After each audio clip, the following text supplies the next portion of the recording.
नमस्कार, मी धनश्री किचन मध्ये तुमच्या सर्वांचं खूप खूप खूप स्वागत आहे। आज आपण आहे ना चिकन टिक्का कबाब बनवणार आहोत। तर त्यासाठी इथे मी अर्धा किलो चिकन घेतलेलं आहे। अगदी हे बोनलेस असं नाहीये, पण मी काही पीस आहेत ना बोनलेस घेतलेले आहेत। म्हणजे एक अर्धा बोनलेस आणि अर्धा म्हणजे हाडाचे आहेत। तुम्ही नुसते बोनलेस पण घेऊ शकता।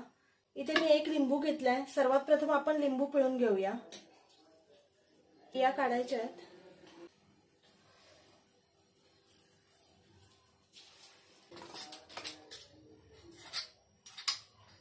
आता ह्याच्यावर हळद टाकूया। एक अर्धा चमचा मी हळद टाकली आहे। इथे मी ना 3 मिरच्या आहेत ना, हिरव्या मिरच्या त्या कुटून घेतलेल्या आहेत। इथे आलं लसणाची पेस्ट आहे, ही पण टाकून घेऊया। एक मोठा चमचा मी टाकलेली आहे। गरम मसाला आहे, हा पण मी टाकते। एक पूर्ण पण नाही भरलाय, पाऊण चमचा घेतलाय मी गरम मसाला।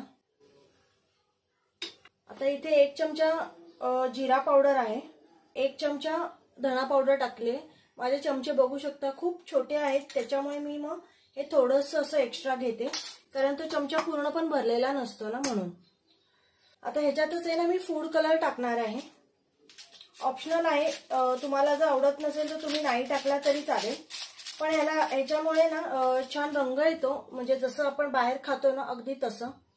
आणि आता ह्याच्यामध्ये ना आपण दही टाकून घेणार आहोत। दही हे एकदम घट्ट आहे, पातळ शक्यतो दही घ्यायचं नाहीये।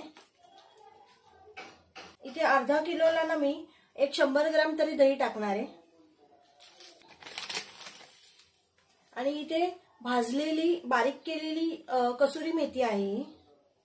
कसुरी मेथी ना नेहमी भाजून बारीक करून ठेवत जा, तिचा स्वाद आहे ना अजून छान येतो, कारण ती बारीक भाजली ना की ती बारीक एकदम छान होते, अशी मोठी मोठी नाही राहत।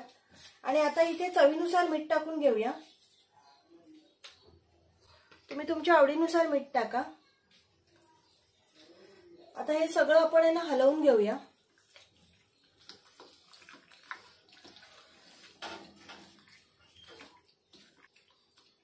आता हे मॅरिनेशन आहे ना कमीत कमी 2 तास तरी हे भिजत राहिलं पाहिजे, तरच त्याला छान चव येते। मुरत ठेवूया आता हे 1-2 तास तरी असं मुरलं पाहिजे। हे मॅरिनेशन करून आहे ना 1 तास झालेला आहे। आता इथे आपण आहे ना काश्मीरी लाल पावडर आहे, ही मी 1 ते 1.5 चमचा टाकणार आहे। आणि इथे 1 चमचा तेल टाकायचंय, नॉर्मल आपण जे नेहमी खातो ना तेच टाकलंय मी, 1 चमचा टाकलंय। हे पुन्हा आहे ना मिक्स करायचंय। 1 तास झालेला आहे आपल्याला। आता हे अजून 1 तास आहे ना असंच ठेवून घेऊया। इथे पुन्हा 1 तास झालेला आहे। आपण काश्मीरी लाल पावडर आणि तेल टाकलं ना त्याला। माझ्याकडे ना इथे लाकडाच्या अशा स्टिक आहेत, तुमच्याकडे जर त्या मोठ्या असतील ना स्टीलच्या काय लोखंडाच्या वगैरे, तर तुम्ही त्याच्यात केलं तरी चालेल। आणि मी इथे ना तवा गरम करायला ठेवलेला आहे। हे पुन्हा जरा एकदा हलवून घेते।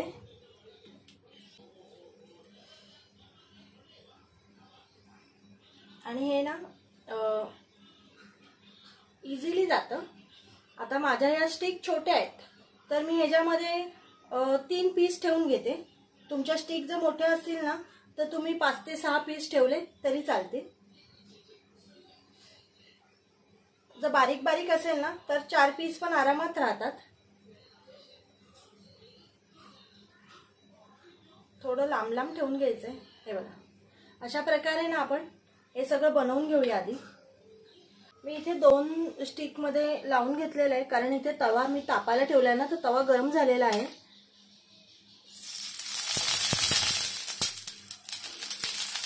थोडं तेल टाकलं मी आणि हे ना असं ठेवून घेऊया आपण।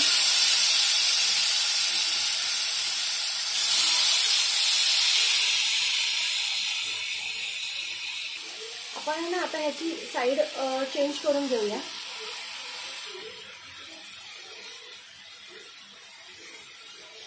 हे ठेवले तोपर्यंत मी बाकीच्यांना पण लावून घेतलेलं आहे। ह्याच्यावर अगदी थोडं थोडं असं तेल टाकायचं। जास्त तेल नाही टाकायचं. पुन्हा इथे 7-8 मिनिटं झालेली आहेत. चारी बाजूनी पूर्ण फिरवून घ्यायचंय.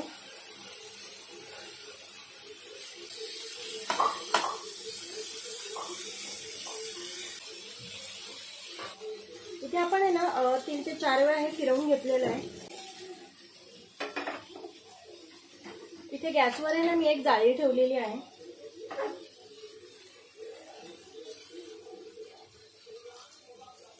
आपण हे ना आता डायरेक्ट गॅसवर भाजणार आहोत. आधी आपण 2 भाजून घेऊया.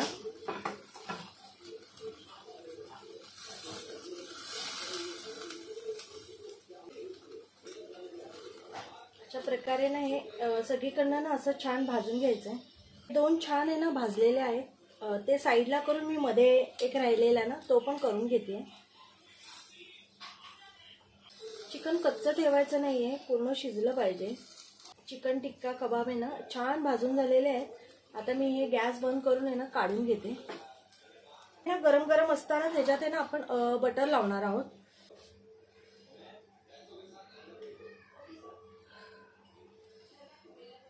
सगळीकडे लावून घ्यायचंय बटर. आणि ह्याच्यावरच थोडी कोथिंबीर टाकूया आपण.